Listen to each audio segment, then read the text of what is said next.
Hello, folks. I am back, and this time I want to talk about reloading revolvers. But before I get to that, I want to congratulate Ohio Gentleman Arms. They reached their 1,000 subscribers, and check out their channel when you get a chance. And congratulations to both of you, and keep up the good work. Now to my video. I want to talk to you about reloading firearms. I was talking with ExxonV. This is how you spell his name, ExxonV, spelled like that. If you go to his channel, it's a really cool channel. He does a lot of shooting, like IDPA stuff, that type of thing. And what I see is that's usually his practice runs, what he does. But this time he went out of his comfort zone and started to reload a revolver.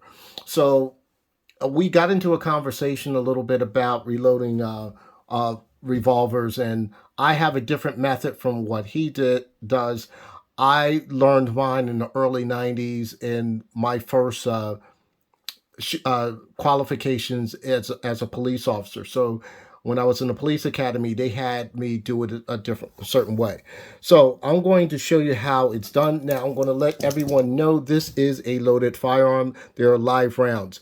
I am in a safe environment, and the only reason why I'm doing this this way, I don't have any snap caps. So I'm just going to safely do this and show you how it's done. Let's say if you're shooting, and if you notice, this hand is right here. So if you're shooting like this, I always have this thumb over here.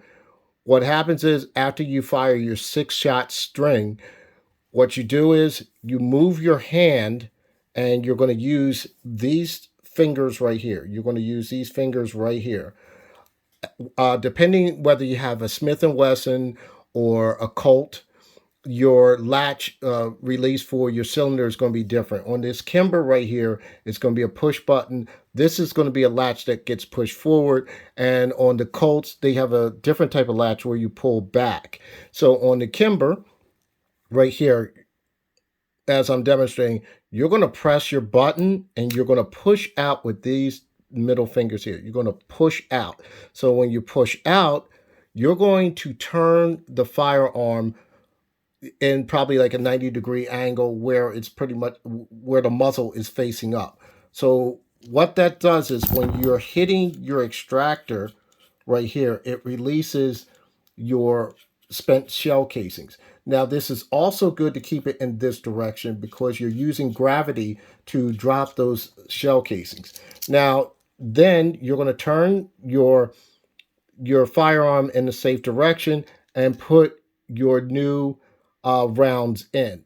So as you're placing your rounds in, you're pushing that in like that. And depending on what type of speed loader you have, this particular one is an actual Kimber speed loader. I'm going to have to turn to the left, which would be counterclockwise, to release those in, drop that, close the cylinder with my thumb, and make a slight turn on the cylinder, and then get back into action.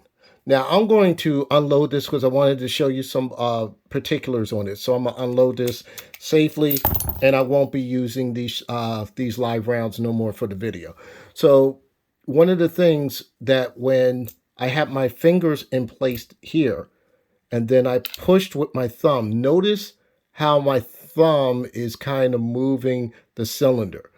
And the cylinder is closing at this point, and I move it to make sure that the cylinder locks into place. You'll hear a little click. So I'm just going to do that again so you'll hear it go in, and then I'm going to make a slight turn. You'll hear it, that little click.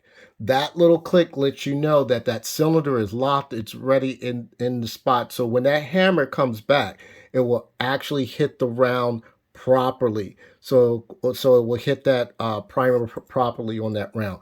Now, depending on what firearm you have, on the Kimber and also on this Smith & Wesson back here, you're going to notice these little notches right here. There's going to be a little notch here, which this is where you hear that click. It's going to grab into that little groove right here. And there's going to be a pointed area here. It looks like an aesthetic look here, but it's there so you know the orientation of the cylinder. So the cylinder, it's telling me that the cylinder goes this way during firing. It's going counterclockwise. Now notice that when I pull the trigger, remember this is unloaded now.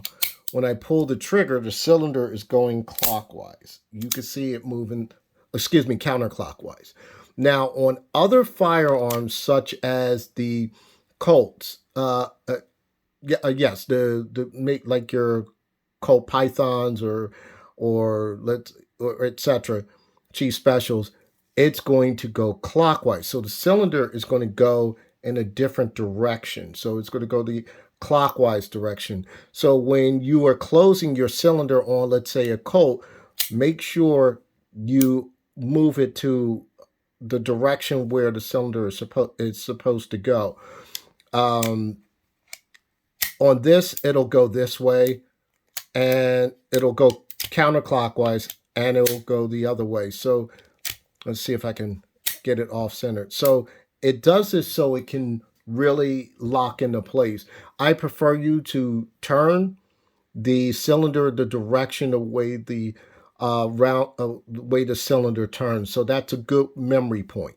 Another thing is, if let's say you want to load a particular round for the next shot. So instead of putting it here, let's say you're just going to want to shoot one shot. So instead of putting it, let this camera focus. It didn't know blurred. So you want it to fire. So what you want to do is put it in this hole right here, and you're going to try to even it out till it closes and locks.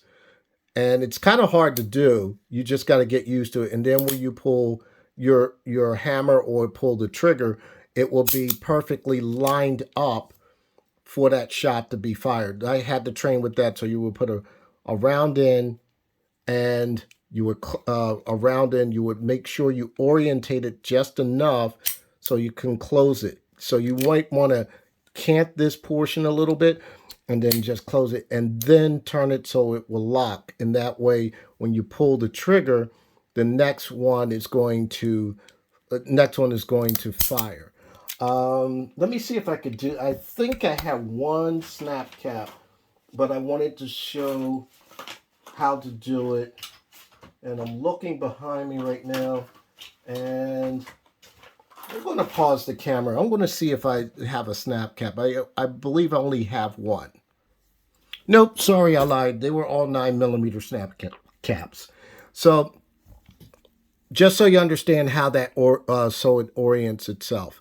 So what I want to do is, in a previous video, me and a friend of mine, Danny, we did some shooting and doing some comparisons. So the next few videos, you're going to see some comparisons between my 686 Plus, which is my favorite 357 Magnum revolver. So it's my favorite one. This is a 7 round capacity.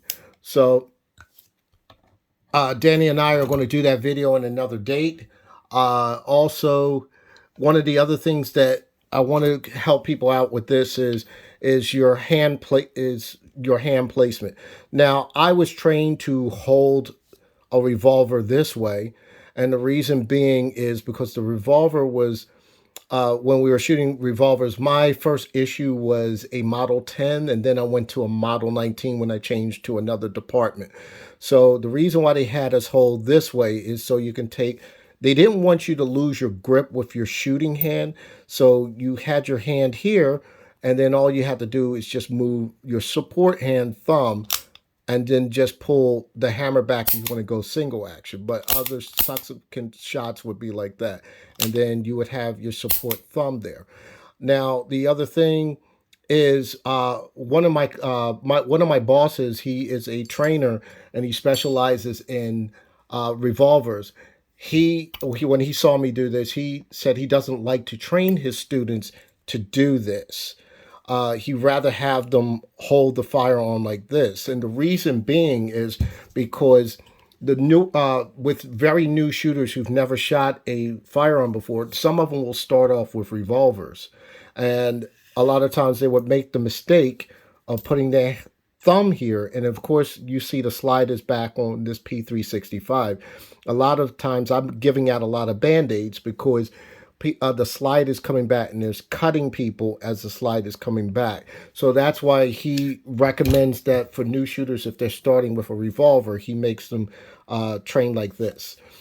So folks, that is all I have to say on this topic about reloading a revolver. So like I said, I go across here if you want to do it this way, but remember, just hit your release here. You let gravity take its course right here, and when you load your speed loader, and just go in and turn. I did omit something. What I wanted to mention about the speed loaders, I forgot to mention this. There are various different types of speed loaders. There are some speed loaders, like this is a Kimber speed loader. This has a mechanism where you push in and you turn left. There are also other things about speed loaders. My favorite speed loader is the Safariland speed loader that I used. That particular speed loader is made out of plastic, but the good part is it had this little piece here used to activate or release. So instead of pushing and turning, only thing you would have to do is push and push extremely till you hear the click, and it releases those rounds into the cylinder. There are other speed loaders out there that are a little bit different. Make sure you pay attention to that. And one of the other things is aftermarket grips. Be careful of buying aftermarket grips with speed loaders. You got to make sure that speed loader that you use is going to clear the grip, because sometimes the speed loader, if you're using a speed loader and you have an aftermarket grip, if that grip sticks out too far, you're not going to be able to load that firearm, because the speed loader is going to be off angle and won't end up straight. So watch what type of aftermarket grips that you get, especially when they bell out right here on the side. Some people have aesthetics like that, so you can rest your thumb real well. So be careful when you put those aftermarket grips to do that. And I think for now, I can finally end the video. So with that said, happy shooting, stay safe, and hashtag 2A.